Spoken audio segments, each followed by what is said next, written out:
Olá, minha gente, tudo bem? Bom dia, boa tarde, boa noite, boa madrugada, você que está aí assistindo essa conversa, esse bate-papo com você sobre a estatística e a discursiva para a prova do Cefaz Ceará. Então, a gente vai bater um papo aqui.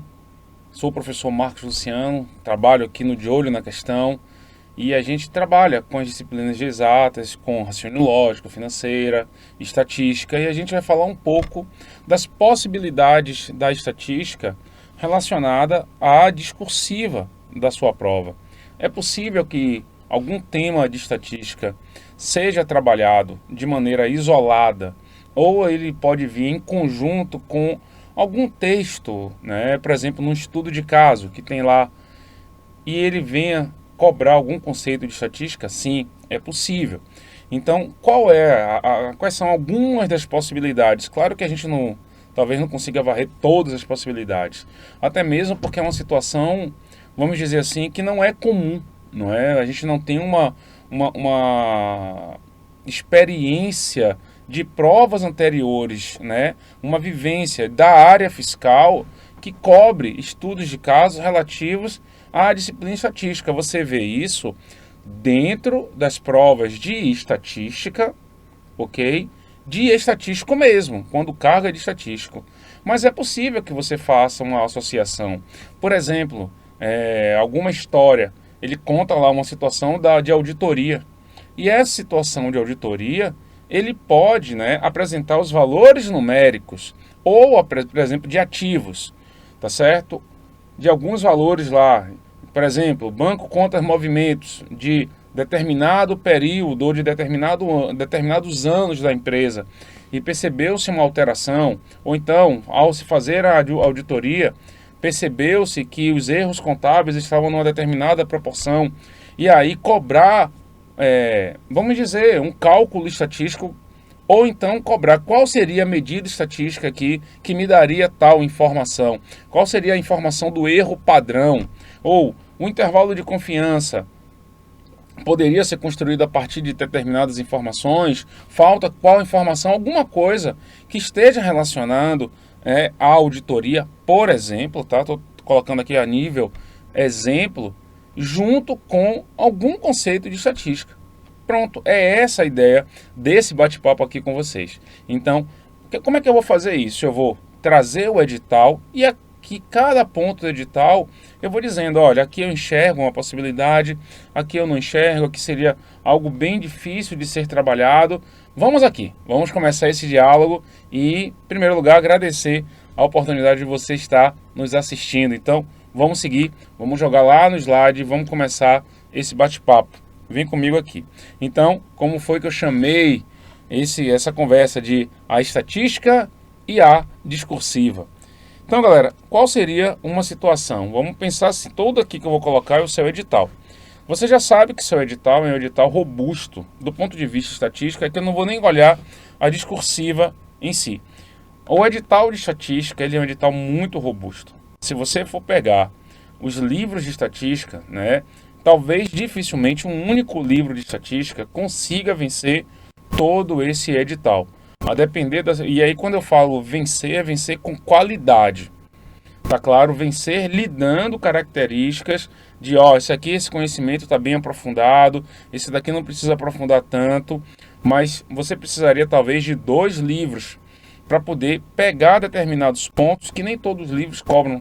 Quando você tiver oportunidade na sua cidade, se ainda existir livrarias, porque está sendo um problema muito crônico no país, a falência, né, ou o fechamento de grandes conglomerados de livrarias, isso aí é papo para outra conversa.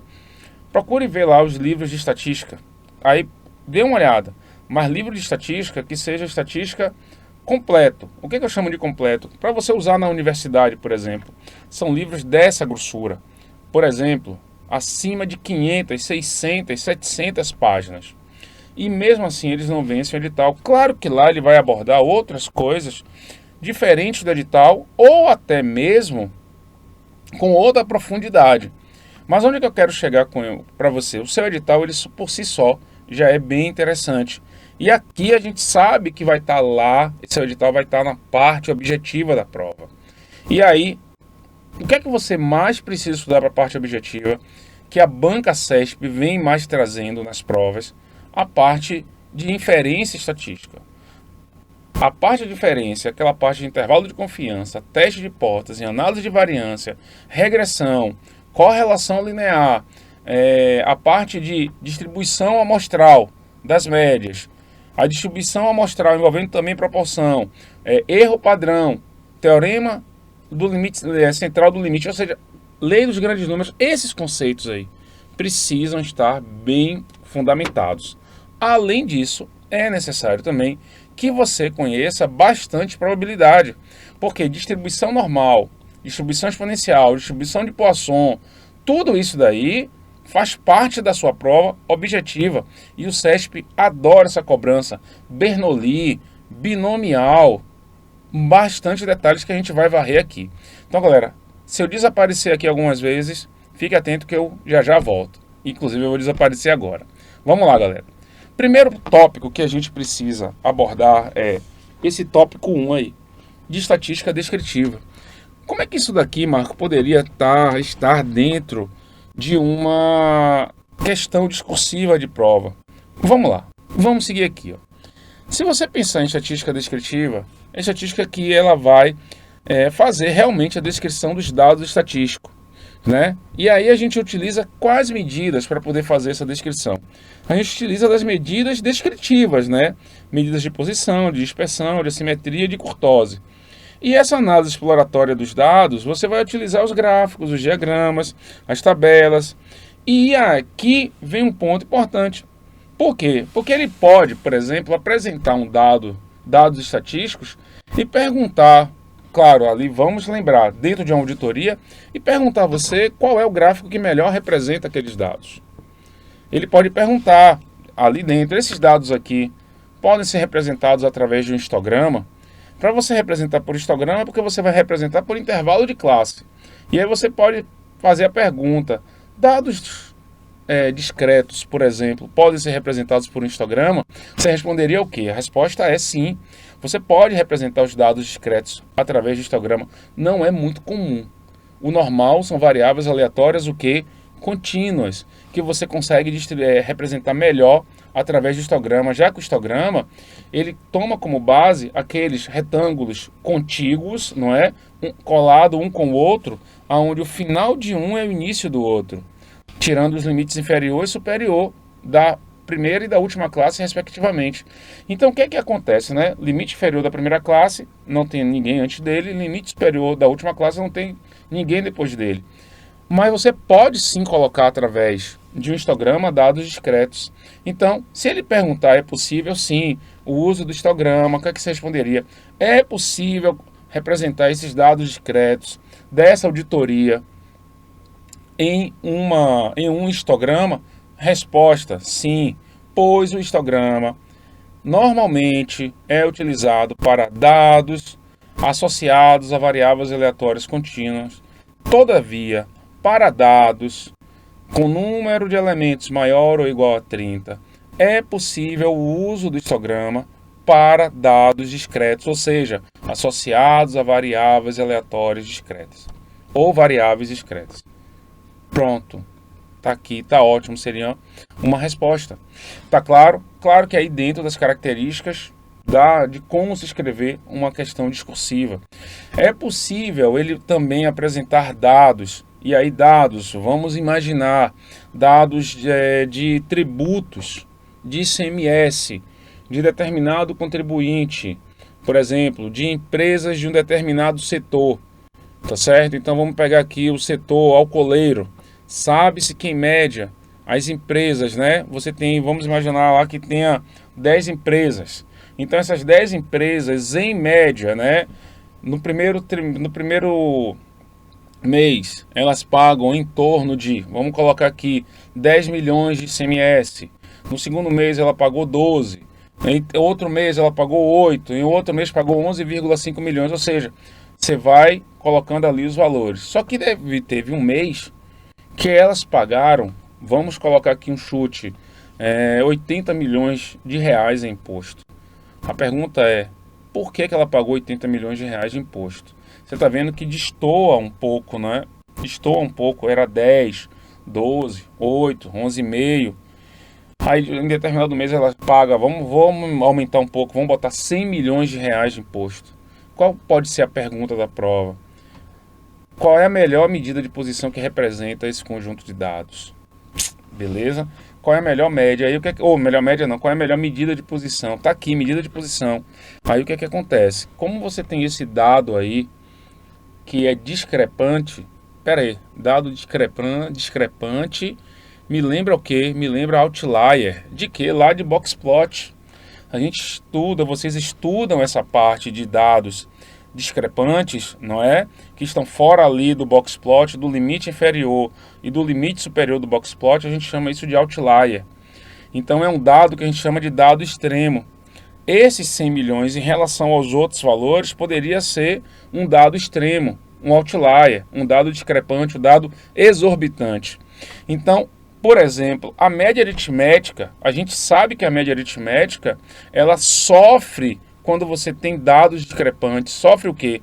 Se você tiver um dado muito alto, ela é puxada para cima. Se você tem um dado muito baixo, ela é puxada para onde? Para baixo. E aí você faz o quê?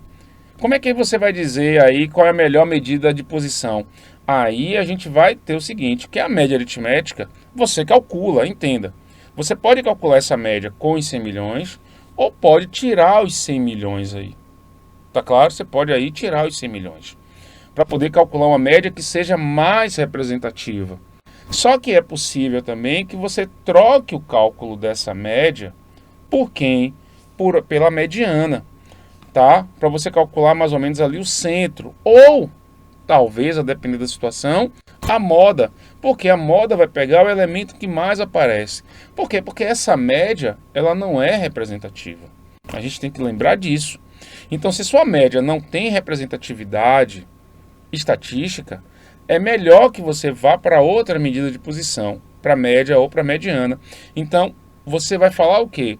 Numa situação em que existe valor discrepante, a média é afetada por valores extremos. E esses valores podem fazer com que a média perca representatividade.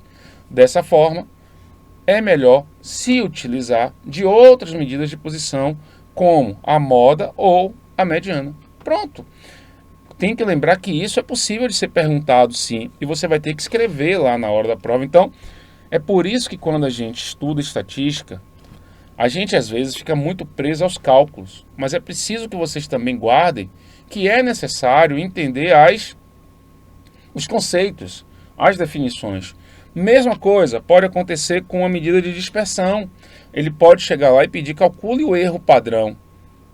Pode ele pedir o erro padrão, ou então ele pode fazer o seguinte, ele pode pegar, vamos imaginar aqui, em alguma disciplina, né, em alguma auditoria, que ali você pegou a empresa A, ele informou ali a empresa A para você, informou a empresa B, um ano, né, para a empresa A, um ano de valores da empresa B, e aí ele diz o seguinte, ó, a gente observou que pelo cálculo do desvio padrão, as dispersões dadas foram as seguintes, com as seguintes médias. Pode falar isso. Mas, como é que eu vou saber qual é a melhor, vamos dizer, medida de dispersão ali? Dá para determinar com o conhecimento da média do desvio padrão qual é das empresas A ou B que tem uma melhor organização dos seus dados, ou uma melhor homogeneização.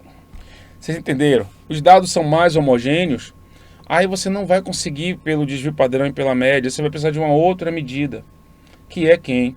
O coeficiente de variação.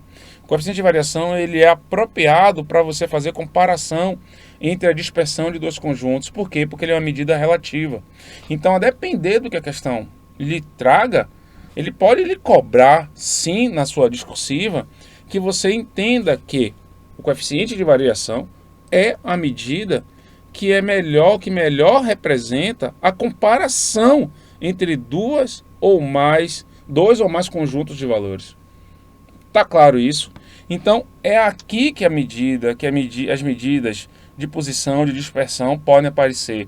Tá certo? A assimetria também tá certo? Como é que você vai poder analisar a simetria coeficiente de piso, coeficiente quartílico, o desvio quartílico pode te ajudar na dispersão também, ou seja, como é que esses conceitos estatísticos que possuem cálculo podem aparecer dessa forma, essa é uma possibilidade. Aí, quando a gente caminha para o grande bloco, que é o maior bloco que a gente tem aqui, dentro do seu edital, que ele chama tudo isso aqui de item 2. Tudo isso aqui, olha só o tamanho do item 2, ó. Probabilidade, definições, axiomas, probabilidade condicional e independência. Essa parte daqui, ó, do 2.1 até antes do ponto 3, eu chamo isso de probabilidade básica. Aquela probabilidade que você calcula, né, ou aquilo que eu desejo sobre o total, ou seja, número de elementos do evento sobre o número total de elementos.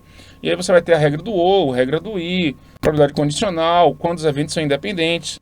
E aí começa agora uma parte de probabilidade riquíssima, que são as variáveis aleatórias discretas e contínuas. É aqui que entra Bernoulli, binomial, Poisson, distribuição geométrica, distribuição hipergeométrica. As discretas, as contínuas, mais comuns de prova, as contínuas mais comuns. Normal e exponencial e uniforme. Beleza? Existe também student, só que a gente utiliza mais student para quem? Para intervalos de confiança. Aí você vai ter as distribuições específicas de probabilidade, as funções de probabilidade, a função de densidade de probabilidade. Esperança em momentos bastante cobrados, mas principalmente quem? A esperança. Momento pode aparecer, mas o mais comum é a experiência, ó, esperança e variância. Tem aqui também o cálculo da variância. E aí ele pode sim lhe dar determinados valores lá, tá certo? Associados às probabilidades. Dizendo assim, ó, isso aqui é o que se tem de informação. Qual é o valor esperado? Qual é a média desse conjunto? Associado com probabilidades. Então você vai calcular uma esperança lá, tá certo? Ou então ele vai lhe dizer o seguinte: se a gente quiser ter uma ideia, uma noção de um valor médio, qual a medida estatística a ser calculada? Se tiver lá associada a probabilidade, o cálculo deve ser feito pela esperança, pois a esperança leva em conta uma soma relativa a cada valor que a variável pode assumir, ou seja, os valores informados associados às suas probabilidades, ok? Se eu quiser a dispersão desse conjunto, vai precisar calcular a variância. São esses os conceitos. Aqui eu não vejo, aqui nesse bloco grande, eu não vejo tanta coisa. Distribuições condicionais, independência, transformações de variáveis. Aqui, a parte que ele poderia colocar, talvez, né, a distribuição amostral. Ele está dizendo o seguinte: aqueles dados foram obtidos a partir de uma amostra. Então, qual é a ideia que eu posso ter de um erro padrão, tá certo? Qual seria a média populacional a partir desses dados? Ou seja, se eu tiver os dados amostrais, como é que eu vou calcular essa variância? Como é que eu vou calcular essa média? Tá certo? Então, isso pode ser cobrado para vocês. Mas eu não vejo com tanto peso isso daqui, esse bloco, aparecendo numa discursiva. Eu acho as medidas descritivas, a parte de estatística descritiva, tem mais chance do que isso aqui, se aparecer. Dessa parte aqui. Agora, inferência estatística. A parte de inferência, que é a parte talvez mais impactante, mais interessante, para mim, né? Talvez seja para mim, ela cobra da gente alguns conceitos bastante interessantes. Você tem aqui, estimação pontual. Métodos de estimação, as características dos estimadores. Tá certo? Então, os estimadores têm características que a gente precisa saber. Tá certo? Então, consistência, suficiência e por aí vai. Isso pode ser cobrado bastante na prova objetiva, tá? Estimação intervalar. Aqui começa a história dos intervalos de confiança e de credibilidade, tá? O que é que eu quero que vocês guardem? A gente tem quais intervalos de confiança mais comuns? Da média, para a proporção e para o Q quadrado. Aqui entra, galera, sendo que os mais cobrados são para a média e para proporções. Quando você está estudando intervalo de confiança, você vê muitas questões. E existem questões que falam assim: Verificou-se o erro contábil de determinada forma. Verificou-se que não houve a seguinte conformidade. Ou então, numa amostra de 100 elementos, percebeu-se que 80% estavam em conformidade. Qual o intervalo de confiança? Claro que vai ter uma história maior para isso, né? Mais informações. Distribuição normal, vai ter que dar outras informações. Sabe-se que a variância é conhecida, que a variância populacional não é conhecida. Proporção, galera, pode ser muito cobrado numa, sim, questão discursiva. Por qual motivo? Na hora que ele apresenta para você os dados e ele diz a você o seguinte, ó, tantos dados estão conforme, tantos dados não estão conforme, ele pode lhe pedir quais seriam os limites do intervalo de confiança. Ou, o intervalo de confiança me dá que ideia? Então vamos pensar aqui o seguinte, quando ele diz o seguinte, ó, contou a história, o intervalo de confiança ele diz que é com 95% de confiança, o que é que isso quer dizer? Ele pode cobrar que você escreva isso. Significa o quê? Se eu estou dizendo que o nível de confiança é de 95%, então existe lá uma proporção, que é a proporção populacional, e aí você tem a proporção amostral que você calculou a partir da amostra. A pergunta é, o que significa o nível de confiança de 95%? O nível de confiança de 95% significa que, se eu fizer 100 amostras, em 95 delas, ou 95%, a proporção populacional estará dentro do intervalo. A ideia básica é essa. Então você vai ter que escrever isso. O que é que significa essa confiança de 95%? E, assim, eu acho difícil aparecer um cálculo, mas ele pode cobrar. Eu não vejo por que não. O estudo de caso, ele é a escrita. Se fosse o estudo de caso estatístico, você teria que fazer o cálculo. Mas talvez não teria que ser um cálculo tão robusto.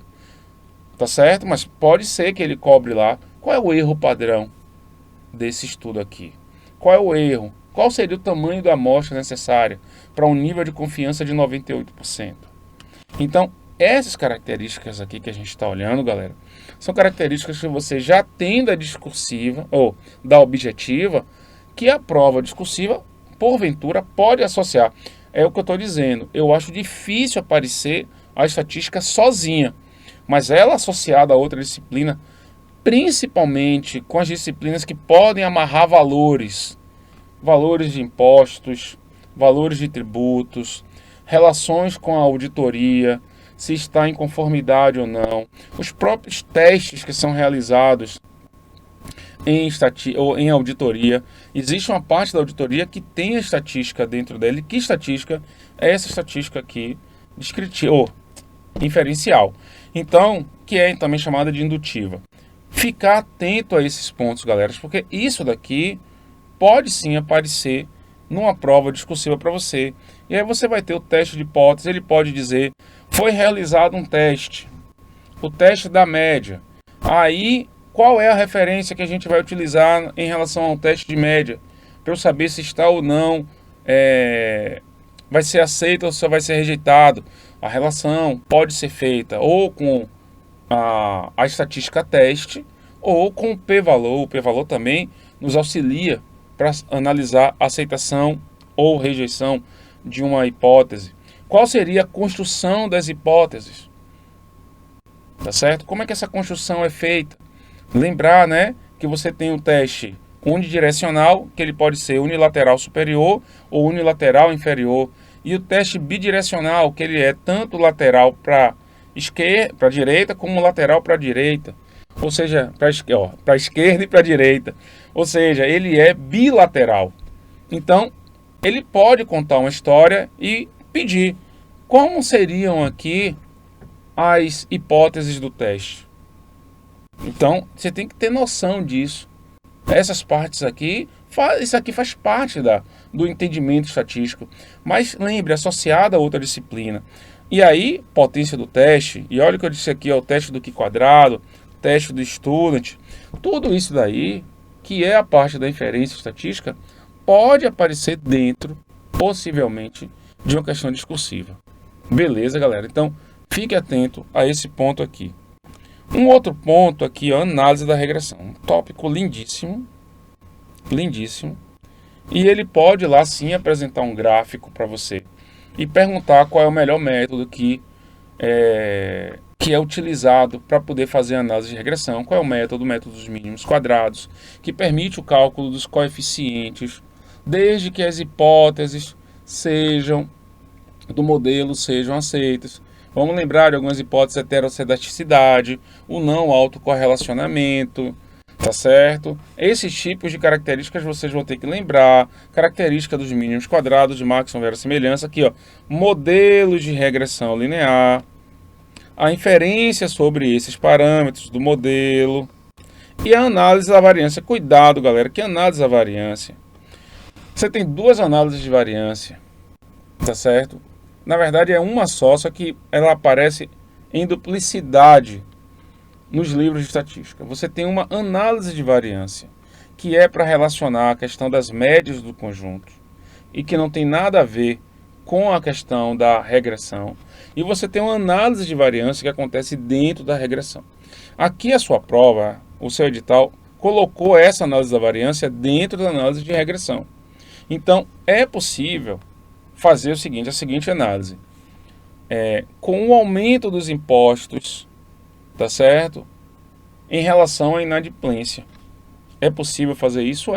Então, foi se analisando que a carga tributária, ano a ano, tinha determinados aumentos e, em consequência disso, verificou-se que há um aumento na inadimplência. E aí vai ter o seguinte: o tipo de correlação linear, o tipo de correlação, se essa correlação existe ou não, se essa regressão, qual seria a equação do modelo, se esse modelo é bem explicado, aí você vai ter que puxar o coeficiente de determinação, qual o melhor caminho para poder analisar se esse modelo explica bem a situação, coeficiente de determinação.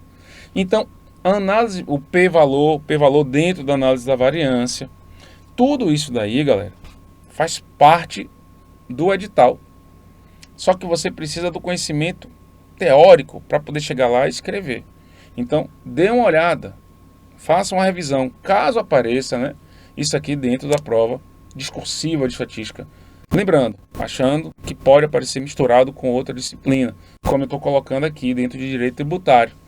Tá certo? Essa relação da legislação tributária aí, junto, eu estou aumentando muito o imposto, aumentando a inadimplência. Essa relação ela existe, essa correlação ela existe. Aí, a análise da regressão te permite fazer essa análise, tá? Análise de resíduos, tá? Que pode aparecer, mas eu acho mais difícil. Mas essa parte aqui da análise de variância, dos métodos mínimos quadrados, essa análise da regressão, é sim, galera, bem possível que apareça. E agora, para mim, o tema que mais pode aparecer, o campeão de possibilidades, se chama técnicas de amostragem. Como é que a amostragem ela foi realizada? Como é que ela foi construída? Então, a gente sabe que a gente tem os métodos de amostragem, tem o tamanho da amostra, você tem lá a amostragem aleatória simples, a amostragem estratificada, por conglomerados. Então você tem por estratos, a sistemática, e você tem algumas outras, né? Por julgamento, por conveniência. Então você tem uma amostragem probabilística e a amostragem não probabilística. Apesar dele só colocar essas aqui, você tem que estar atento que existem outros tipos de amostragem que podem aparecer para vocês. Então, o que ele pode contar? Ele pode contar uma história para vocês, contar uma situação feita a partir de uma auditoria, e aí ele contar que foi feito dessa maneira, ó, se escolheu os elementos a partir de cada elemento, nós tínhamos lá, vamos imaginar, 100 empresas, e para que a auditoria fosse feita, se escolheu de 10 em 10. Então, a partir do primeiro elemento, foi se pegando os múltiplos de 10. Pronto, pegou o múltiplo de 10. Então ele pegou o 10, o 20, o 30, o 40, o 50, o 60, o 80, o 90, o 100. Pegou esses 10 elementos. Dentro desses elementos, foi sorteado dentro deles qual elemento do balanço patrimonial foi analisado. Então, no determinada foi analisado o ativo imobilizado. O sorteio estava lá, ativo imobilizado. Então, vai informar, mas como é que foi colocado isso? A cada elemento do balanço foi colocado os números aleatórios. Ou seja, vão contar uma história para você. E aí o cara pode perguntar que tipo de amostragem foi realizada. Se essa amostragem foi feita em um só estágio, ou se ela teve mais estágios e qual é o encadeamento desse estágio. Porque ela pode ter sido feita por amostragem aleatória simples, depois uma amostragem sistemática e depois de novo uma amostragem aleatória simples. Ela pode ter sido feita uma amostragem por extrato, se dividiu em extratos e depois dentro de cada extrato foi feita uma amostragem aleatória simples. Tá claro? Então você aí vai precisar saber os tipos de amostragem com as suas características principais e dizer em que ordem cada amostragem, cada técnica de amostragem foi realizada. Então, dentro dos assuntos de estatística, eu acho que o que mais pode aparecer a parte vamos colocar assim, de técnicas de amostragem, ou de associação dentro da discursiva, são as técnicas de amostragem. Eu acho que aqui vale bem a pena você dar uma revisada, guardando bem as definições. Fora que isso aqui vai ser assunto de prova da objetiva. Tá certo, gente? Então, todo esse aspecto que eu estou querendo dizer aqui para você, dessas denominações, dessas classificações, fazem parte das possibilidades de uma discursiva. Mas, de todos os tópicos que a gente varreu aqui no seu edital, que são possíveis da sua prova objetiva, para mim o campeão de possibilidades é a técnica de amostragem. Beleza, galera? Então, dessa forma, gente, eu fecho esse bate-papo aqui com você. Espero que eu tenha te ajudado de alguma maneira e fique atento no dia de sua prova. Que aconteça o melhor para você. Lembre que o De Olho na Questão é um grande parceiro das suas conquistas e do seu caminhar. Segue firme, bom estudo. Forte abraço, galera. Valeu. Bom estudo. Boa prova.